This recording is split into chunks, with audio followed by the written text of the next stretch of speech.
Good morning, guys. My name is Rosie. I'm Rosie from Rosie's Miracle Oils, and I'm bringing you the verse of the day. And it comes from 1 John 4:15. It says, whoever confesses that Jesus is the Son of God, God abides in him and he in God.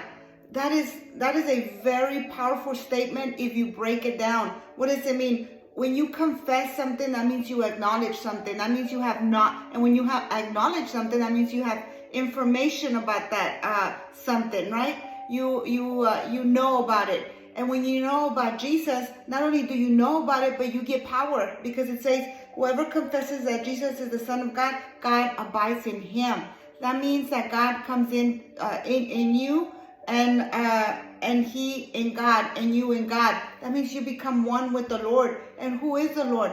If you confess that he died on the cross for us, that he shed his blood, that he came back with a lot of power, ultimate power, infinite power after 3 days, you're acknowledging things, information about him. And every time you have information about him, you get a little bit more powerful and a little bit more powerful and a little bit more powerful.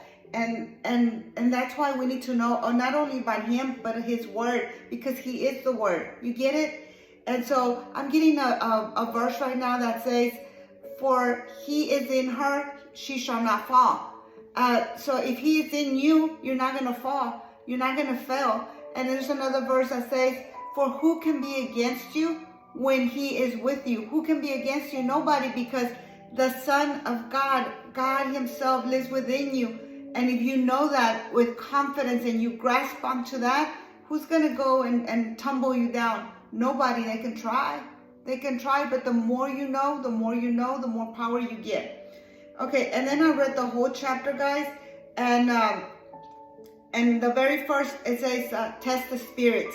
Beloved, do not believe every spirit, but test the spirits to see whether they are from God. So you don't want just anything coming into you. You want to make sure it's the power of God, which is his word. And people will say anything. They will acknowledge anything. Don't acknowledge just anything. Test the spirits. For many false prophets have gone out into the world. By this you know the Spirit of God. Every spirit that confesses that Jesus has come in the flesh is from God, and every spirit that does not confess Jesus is not from God.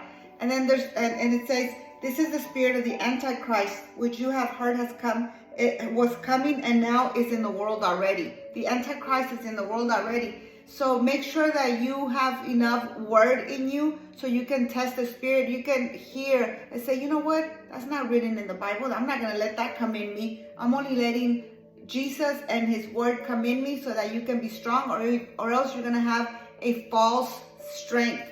And it's not going to help you in your time of need. You need to have a very powerful, you need to be girded up with the strength and the word of God and confess his word and only his word. So that is the verse of the day, guys. Be strong. Feed yourself as much as you can so you can have a lot of strength. Kind of like Popeye and the spinach, right? You feed yourself. Bye, guys. Have a very blessed day.